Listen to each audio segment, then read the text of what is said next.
Victor Maurice, I just wanted to touch on some of the points that the Queen had made in the last segment, mainly honing in on how she was talking about entrepreneurship being key. And that's kind of always been my thing. I've had the opportunity to struggle in the area, and I've learned that ownership is it. Yeah. If you own it, you determine what's done with it. Period. Right. Like once you hold deed to something, I mean, not even just deed to a property or what have you, but once you own that business, then everything about that is up to your direction and how you take it. And that's what we really are striving for. I believe that burns on the inside of us, specifically being an African-American male and coming up in the environment that I came up in. All I wanted to do was just own who I was and just kind of command my life in relation to where I was and where I was trying to go. So I would encourage everybody to look at all times. If you work for someone, if you have a job, great. And I thank God for you, being able to pay your bills, and that's awesome. But if we begin as a unit to shift our minds towards ownership, and completely get the renting mentality or the dependent mentality away from the community and encourage everyone to be an owner in some fashion or another. I don't care if you're owning a lemonade stand. Hey, Victor has the best lemonade down there. That's fine with me. I don't care. You may work at the hospital, but on the weekend I know I'm going to get the best lemonade down here from this guy. That, to me, is what it's all about, because that fuels the passion, that fuels the fire for us to begin to really progress. And I just wanted to touch on that. Hey, brother, I appreciate that. Look, Mr. Maurice, you're going to be next now. We're coming to you. Coming to your topic. Now, Miss Donna Smith, I'm going to call her back on the line, then we're going to come to you, all right? We'll talk about your book and the reasons you wrote. All right, hold on a second.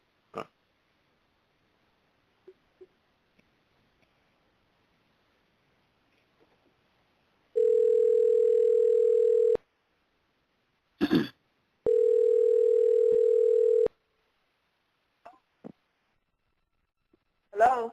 All right. Donna, you back with us? I'm back. I'm back. All right, good. All right. Now, look, Donna, when you left, Mr. Victor Maurice was just speaking to us about ownership and entrepreneurship and owning something. And, like, you're an entrepreneur. You own your own barber and beauty salon. And so that's pretty much consistent with what he was saying. But we're going to go to Mr. Victor Maurice now. Now, Mr. Victor Maurice, tell us something. Yes. Tell us about you, where you're from, everything like that. What have you done? You wrote a book and so forth and so on. I'm asking you an open-ended question. I want to see what you got to say about yourself, man. Tell us about you.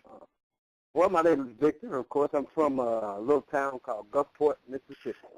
From the poorest state in the nation, the saddest state in the nation, and the highest teenage pregnancy rate in the nation. And I'm excited about that, because I understand that to whom much is given, much is required. And so that's my background. I'm an entrepreneur through and through. I had the opportunity to do 8 years in the Marine Corps. I'm a father of 5 and the second son of 6. So it's been a struggle all my life, but I haven't seen anybody that goes to the gym and put themselves under the struggle that doesn't come out greater than what they were when they went in. So that's my story in a nutshell. I believe completely in ownership. That's really the premise behind why I wrote the book, was to encourage my brother to own who he was, everything about who he was, from where he was, from the fact that, he's the descendant of a slave, he's the descendant of people who moved through the civil rights movement, lived in the Jim Crow area, and here we are today. We're going to own that. I'm going to own everything about it. I'm going to own the fact that you called me a nigga, set that up. I'm going to own that. And then I'm going to take that, and I'm going to do with it what I want to do with it. So I encourage people to own who they are, own where you are, everything about you, from your real estate mentally and your real estate spiritually, and your real estate physically. I'm a big advocate of home ownership. I had the opportunity to be a real estate agent for some time. I'm currently still an active broker, real estate broker. Brother Maurice, let me pause it for a second. I want you to come back to that now. But tell us this. You're author of a book. Tell us the name of your book and what made you write it and where can people get it from. Okay. Well, the name of the book, of course, is Don't Worry. The Nigga Won't Read This. And you can get the book off of Amazon. You can just go on Amazon or you can... Wait a minute. Hold on. Yeah, Queen, hold him up right quick. Repeat that, the name of that title. The name of the title is Don't Worry. The Nigga Won't Read This. All right. Yeah, you don't have to concern yourself with this book. He won't even read it. Because I believe in the power of the written word for me. I had the opportunity to read a book. One of the first books that I can recall reading as a kid was a book by James Collier called Jump Ship to Freedom. Really, really, really changed my life. And being, like I said, from Mississippi, it wasn't something that they promoted even in our school system.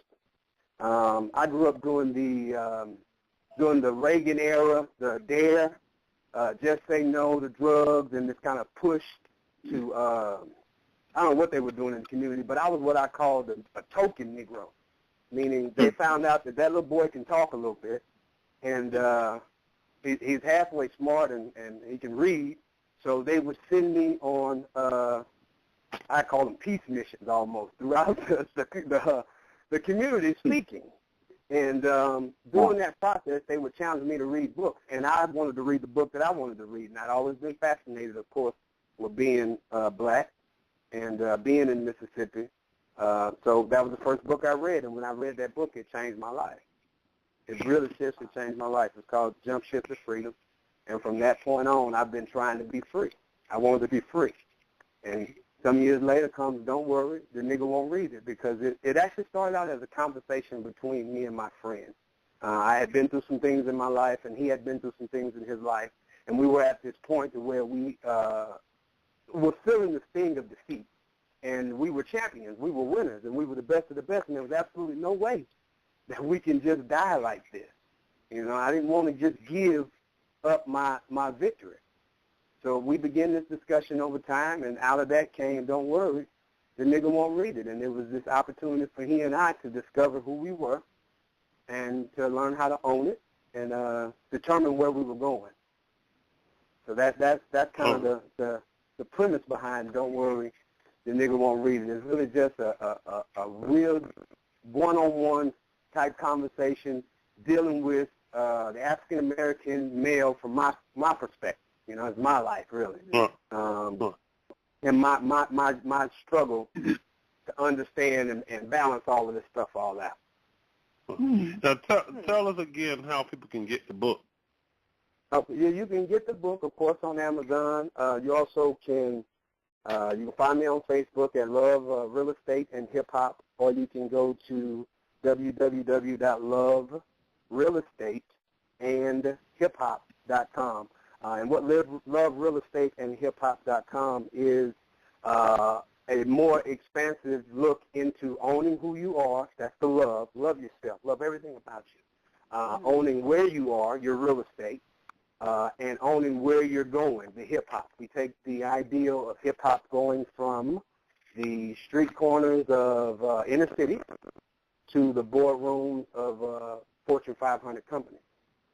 And so we look at that and use that as our motivation, because when I was coming up, it was talked about. It was, this is a fad, this is something that you're not supposed to do, but it was what was moving me. To me, those guys were my prophet. They were the ones that were speaking to me. So if I can get past the surface of what they were talking about and really, really connect with where they were coming from, because they were just speaking what I was feeling. And begin to kind of chew the meat from what they were talking about and spit the bones, then I can pretty much, see their progression.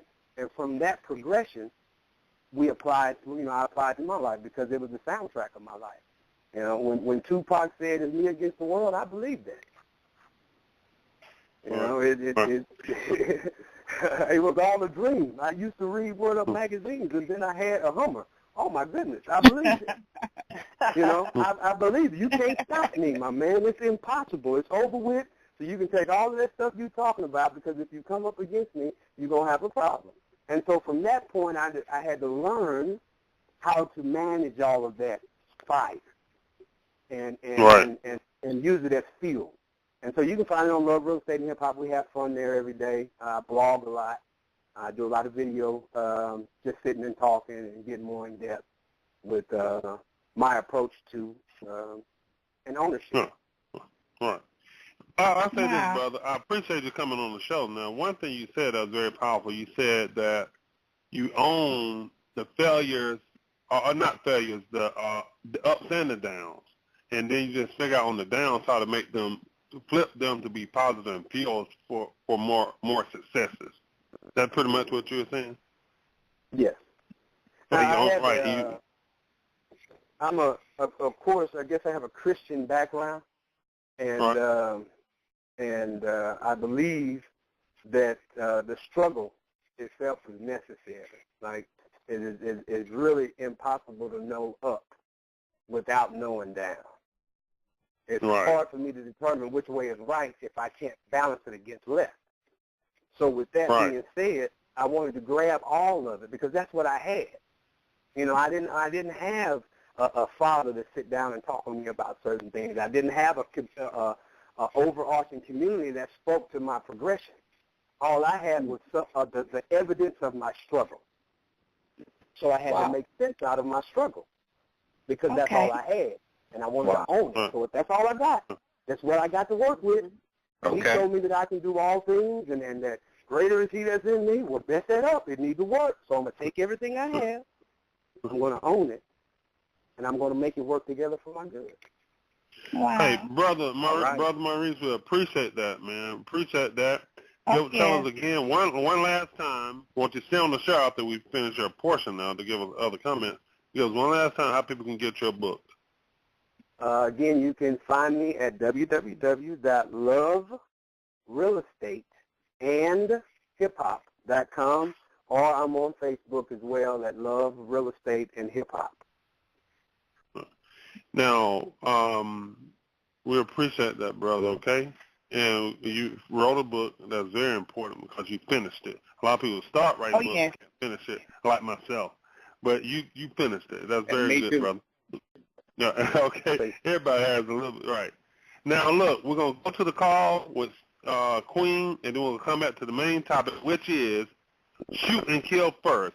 Make up excuses and make up excuses later if they are black. Only if they black. That will be the main topic of tonight. We're going to go to a break, and we're going to come right back to that topic. All right, here we go. This is Adrian X, just my 2 cents, speaking truth about social, political, and historical issues related to the black community. Our number is 858-220-7954.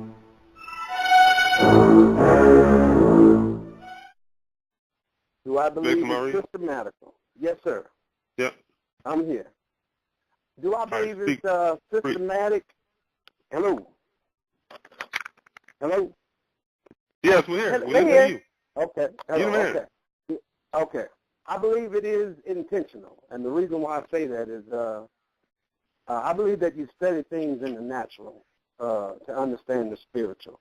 And the weapons of our warfare are not carnal, but are mighty through God. We wrestle not against flesh or blood, right? All that other good spiritual stuff. And I had to give me an understanding of that, and the only way for me to understand that was for me to look at what was going on naturally.